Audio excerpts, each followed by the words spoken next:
لو بھی تو قلم بھی تو تیرا وجود الکتاب، گنبد آب بھی نہ رنگ تیرے محیط میں حباب، عالم اب و خاک میں تیرے ظہور سے فروغ، ذرائع کو دیا تو نے طلوع آفتاب، شوکت سنجر و سلیم تیرے جلال کی نمود، فقر جنید و بایزید تیرا جمال بے نقاب، تیری نگاہ ناز سے دونوں مراد پا گئے، تیری نگاہ ناز سے دونوں مراد پا گئے، تیری نگاہ ناز سے دونوں مراد پا گئے، عقل گیا وہ جستجو عشق حضور و اضطراب، شوق تیرا اگر نہ ہو میری نماز کا امام، شوق تیرا اگر نہ ہو میری نماز کا امام، میرا قیام بھی حجاب میرا سجود بھی حجاب۔ اللہ تبارک و تعالی جل جلالہ و عمل والہ و اتم برہانہ کی حمد و ثنا، حضور نبی رحمت شفیع امت صلی اللہ تعالی علیہ وآلہ وسلم کی ذات والا صفات پر ہدیہ درود و سلام پیش کرنے کے بعد، حضور علیہ السلام کے غلاموں، اپنی طاقت کو سمجھو، اپنے آپ کو پہچانو، اپنی خودی کو زندہ کرو۔ اگر اپنی خودی کو زندہ نہیں کرو گے تو اس دنیا میں مٹ جاؤ گے، مارے جاؤ گے، تمہارا نام و نشان بھی نہیں رہے گا۔ اگر چاہتے ہو کہ تمہیں دنیا یاد رکھے اور بطور قوم بحیثیت قوم تمہیں اچھے لفظوں سے یاد رکھے تو تمہیں آج اپنے آپ کو سمجھنا ہوگا۔ آج ہم سب کو حضور علیہ السلام کے دین اسلام کی مدد کے لیے کھڑے ہونا پڑے گا۔ جب صحابہ کرام جنگ یرموک میں لڑ رہے تھے تو جنگ لمبی ہو گئی، 7 دن ہو گئے، 7 دن کے قریب یہ جنگ چلتی رہی۔ ظاہری بات ہے ایک طرف 6.5 لاکھ کی فوج ہے اور دوسری طرف 36,000 مسلمان ہیں، اور جو 6.5 لاکھ فوج سامنے کھڑی ہے وہ ہے بھی منظم اور اس کے پاس سارے ہتھیار بھی مکمل ہیں، ان کی وردی بھی ایک طرح کی ہے، ان کے پاس مال و دولت بھی ہے، ان کے پاس کھانے کے تمام وسائل موجود ہیں، اور سب سے بڑی بات کہ وہ اپنے ملک کے اندر موجود ہیں، اپنے شہر ہیں ان کے، اپنے لوگ ان کے سارے اپنے ہیں، تو یہ ساری چیزیں، لیکن جو سامنے 36,000 مسلمان ہیں ان کے جو لباس ہیں وہ بھی پھٹے اور پرانے لباس تھے، اور ان کی پگڑیاں بھی بوسیدہ پگڑیاں تھیں، اور ان کی جو تلواریں تھیں وہ بھی دندانے پڑے ہوئے تلواریں تھیں، کھانے کے لیے ان کے پاس سامان نہیں تھا، اور سب سے بڑی بات کہ وہ اپنے علاقے میں بھی نہیں تھے، اپنے علاقے سے وہ اتنی دور آئے ہوئے تھے۔ جب جنگ لمبی ہو گئی تو یہ بات مدینہ منورہ میں پہنچی کہ یرموک کا معرکہ لمبا ہو گیا ہے، تو اس وقت عورتوں نے خط لکھ کے بھیجا، اور خط کے اوپر جو متن تھا، متن کے اوپر انہوں نے ایک سب سے اوپر عبارت لکھی۔ عورتوں نے کہا کہ اگر تم سے جنگ لڑنے نہیں ہوتی تو پھر ہم آ جائیں، ہم آ کے جنگ لڑ دیتی ہیں، اگر تم فتح نہیں کر پا رہے۔ تو جو اگلی عبارت تھی انہوں نے کہا انصر اللہ ینصرکم، انہوں نے کہا کہ پہلے تم اللہ کی مدد کرو پھر رب تمہاری مدد کرے گا۔ پہلے مسلمان کو چاہیے کہ وہ رب کے دین، مدد کیا ہے؟ مدد یہ ہے کہ وہ اللہ کے دین کی حفاظت کے لیے کھڑا ہو جائے۔ مدد کیا ہے؟ مدد یہ ہے کہ وہ مسجدوں کی حفاظت کے لیے کھڑا ہو جائے۔ مدد کیا ہے؟ مدد یہ ہے کہ حضور علیہ السلام کی عزت اور ناموس کی پہرےداری کے لیے کھڑا ہو جائے۔ ختم نبوت کے علم کو بلند کرنے، ختم نبوت کی حفاظت کے لیے کھڑا ہو جائے۔ مدد کیا ہے؟ آج کفر ہمیں پکار رہا ہے، للکار رہا ہے، بار بار ہمیں دعوت مبارزت دے رہا ہے، لیکن ہم لوگ اپنے وہی وہ اقبال نے کہا تھا کہ عصر حاضر کے تقاضاؤں سے ہے، لیکن یہ خوف کہ ہو نہ جائے آشکارا شرع پیغمبر کہیں، الحذر آئین پیغمبر سے 100 بار الحذر۔ اقبال نے کہا کہ یہ جو قوم ہے یہ اس کو پڑھائی اس طرح کی چیزیں دی گئی ہے کہ اب ان کے اندر کوئی چیزیں پیدا نہیں ہو رہی، لوگ پہلے والے جو دور کے لوگ تھے ان کے اندر جو ایمان اور غیرت تھا وہ ان کے اندر اب نہیں رہا، لیکن قربان جاؤ کہ امیر المجاہدین تھا کہ وہ ایک مرد کلندر اٹھا تھا اور اس نے پوری قوم کو وہ دین پڑھایا کہ جو حقیقی دین تھا، وہ دین سکھایا جو حقیقی دین تھا، جس دین سے سارے لوگوں نے غداری کی، بڑے بڑے مولوی پیر بک گئے، انہوں نے اپنی مولویت اور پیری چمکانے کی کوشش کی، کسی نے اپنے مرید بڑھانے کے لیے کوشش شروع کر دی، کسی نے کیا کرنا شروع کر دیا، دین پر حملے ہوتے رہے اور وہ چپ کر کے بیٹھے رہے کہ ہم مطلب ہے کہ امن پسند ہے۔ میں نے اسلام سے بڑا امن پسند کون ہو سکتا ہے؟ لیکن امن اسی وقت ہوتا ہے کہ جب اسلام کے اوپر تلوار لے کے کوئی کھڑا نہ ہو، جب تلوار لے کے اسلام کے خلاف کوئی کھڑا ہو تو امن کی بات کرنے والا منافق ہو سکتا ہے، مومن کبھی بھی نہیں ہو سکتا۔ امن کی بات مجھے بتاؤ حضور علیہ الصلوۃ والسلام سے بڑھ کے کون امن والا ہو سکتا ہے دنیا میں؟ کہ جب کفار مکہ جنہوں نے حضور علیہ الصلوۃ والسلام کو معاذ اللہ مکہ المکرمہ سے نکلنے پر، ہجرت کرنے پر مجبور کر دیا، صحابہ کرام کو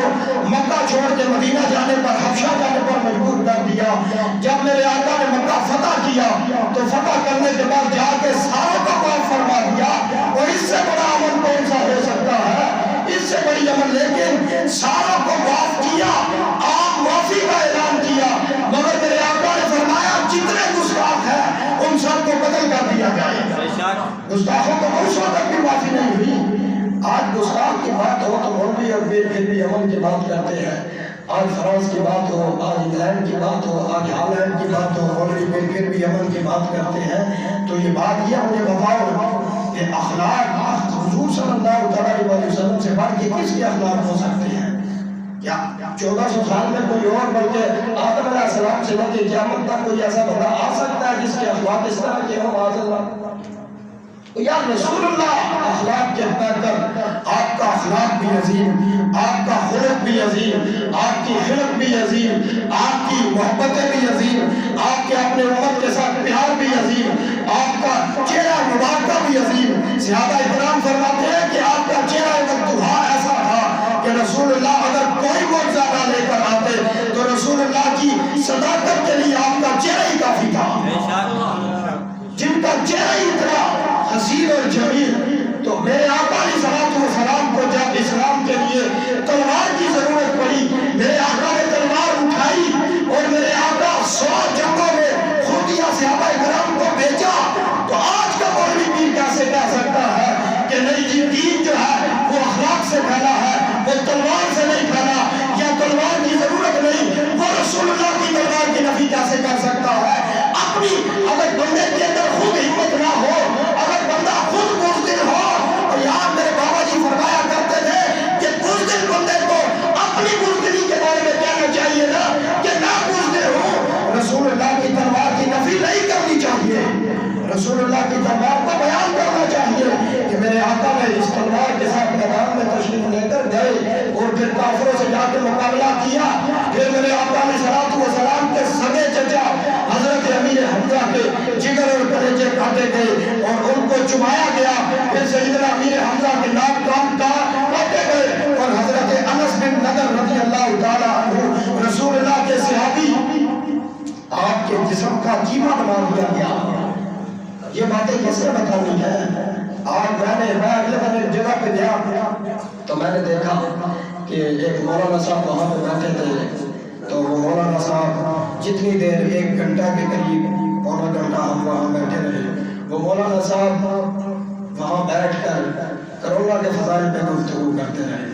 اور میں بڑا حیرت کا شکار رہا کہ یار یہ مولانا صاحب کیا چیز ہے کہ جہاں رسول اللہ کی ناموس کے اوپر حملہ ہو رہا ہے یہ بیٹھ کے کرونا کے فضائل بیان۔ مجھے بتاؤ یہ کرونا، یہ یاد رکھنا کچھ عرصے کے بعد آپ کو پتہ چل جائے گا کہ یہ ہے کیا، اور یہ جو آپ کو ویکسین لگائی جا رہی ہے نا، اس ویکسین کے اندر جو محلول ہے اس محلول میں ہے کیا؟ اس ہمارے ہر بندے کے اندر ایک غیرت ہوتی ہے جو یہ چیز بتاتی ہے کہ فلاں میری بہن ہے، یہ میری ماں ہے، یہ میری بیٹی ہے اور یہ میری بیوی ہے، یہ تفریق رکھتی ہے چیز، اور اس ویکسین کے اندر جو محلول تیار کر کے بھیجا گیا ہے جو تمہارے جسموں میں داخل کیا جائے گا، اس سے یہ تفریق ختم ہو جائے گی، بندہ بغیرت ہو جائے گا، اور دجالیات کے لیے یہ تیاریاں ہو رہی ہیں اور وہ کو بغیرت ہی بنانا چاہتا ہے۔ ایمان نہ ہو, ماں بہن بیٹی بیوی کی کوئی تفریق نہ ہو, جن کے اندر سے حیا ختم ہو چکا ہو, جنہیں کچھ بھی تفریق نہ پتہ چلے کہ فلاں میرے سامنے کون کھڑا ہے, یا اسلام کیا کہتا ہے, یا کفر اسلام کے خلاف کیا کر رہا ہے, یہ تو تمہارے خلاف. میرے بابا جی فرمایا کرتے تھے,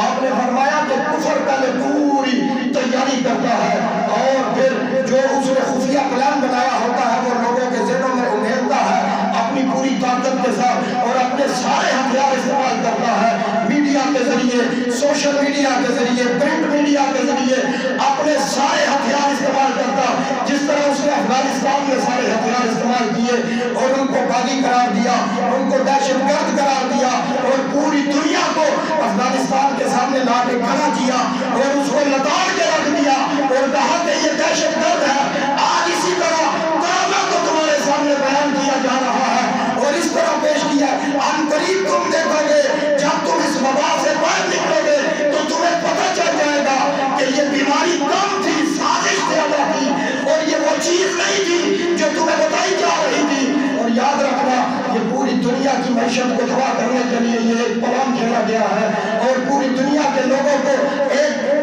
گلوبل ولیج کے اندر تقسیم کرنے, بند کرنے کے لیے, اور ایک حکم نافذ کرنے کے لیے کہ انہوں نے ایک حکم نافذ کیا کہ ساری دنیا بند ہو جائے, تو پوری دنیا نے ان کا کہا مان لیا. یاد رکھو, میری باتیں لوگوں کو بڑی کڑوی لگ رہی ہوں گی, لیکن ایک وقت آئے گا خود سوچو گے کہ یار مولانا نے بات کی تھی لیکن اس بات میں وزن تھا. میں پہلے بھی کہا کرتا تھا, جس وقت لوگ بابا جی کو گالیاں دیا کرتے تھے, معاذ اللہ کہا کرتے تھے یہ گالیاں دیتا ہے, اس کی زبان سخت ہے. میں نے کہا ایک وقت آئے گا تمہاری ہر بندے کی زبان مانے گی کہ یہ مرد کلندر بے شک سخت زبان والا ہے, بے شک یہ حضور علیہ السلام کی عزت اور آبرو اور ختم نبوت کے لیے آپے سے باہر ہو جاتا ہے. مگر یاد رکھنا, ایک وقت آئے گا اپنے تو اپنے رہ گئے, بیگانے بھی لوگ کے کہیں گے کہ یہ مرد کلندر ہے, جو کچھ بھی تھا اس دنیا میں اس سے بڑا عاشق رسول کوئی بھی نہیں تھا. وہ وقت آیا یا نہیں آیا؟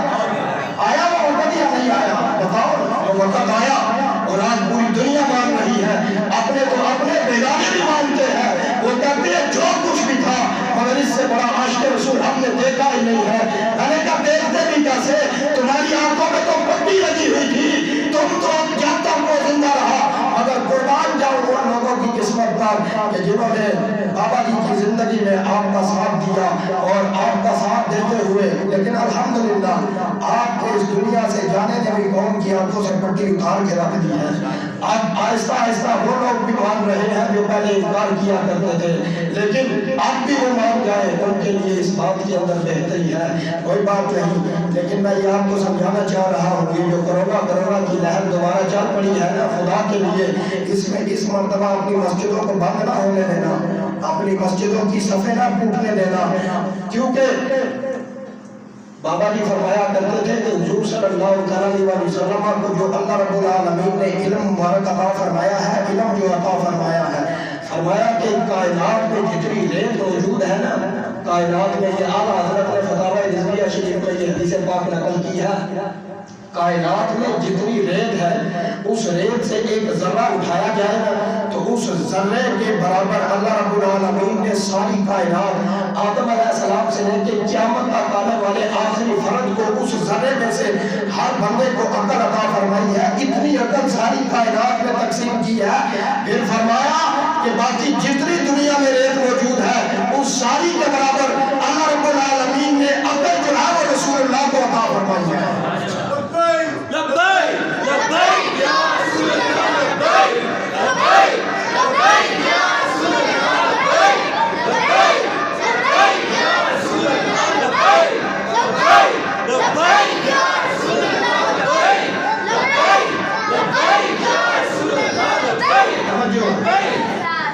جب اتنی عقل اللہ رب العالمین نے اپنے محبوب کو عطا فرمائی تو میرے آقا نے تو فرمایا کہ نمازی جو ہے وہ ایک دوسرے کے ساتھ کندھے سے کندھا ملا کے کھڑا ہو, اور بیچ میں اتنا بھی فاصلہ نہیں ہونا چاہیے کہ بھیڑ کا چھوٹا بچہ جو ہوتا ہے وہ درمیان سے گزر جائے. اتنا فاصلہ بھی ہوا تو تمہارے اندر شیطان داخل ہو جائے گا. تو مجھے بتاؤ 6 فٹ کا فاصلہ ہو تو پھر کیا کیا داخل ہوتا اندر. اور یار بتاؤ میرے آقا تو قیامت کی خبریں دے گئے, دجال کی خبریں دے گئے, قرب قیامت کے سارے احوال بیان فرمائے, تو کیا میرے آقا کو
اگر پوری یہ ایک سال کی ہسٹری نکال کے دیکھ لو پچھلے سال سے لے کے اس سال تک، تو مجھے نکال کے دکھانا کہ کسی لبیک والے کو کرونا ہوا ہو اور اس کرونے کی وجہ سے وہ مر گیا،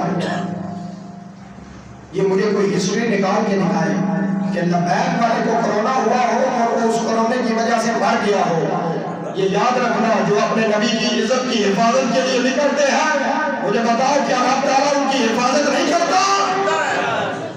یار اتنی بھی کیا بات ہے گئی، ہم رسول اللہ کی عزت کے لیے میدان میں نکلے تو کیا رب تعالیٰ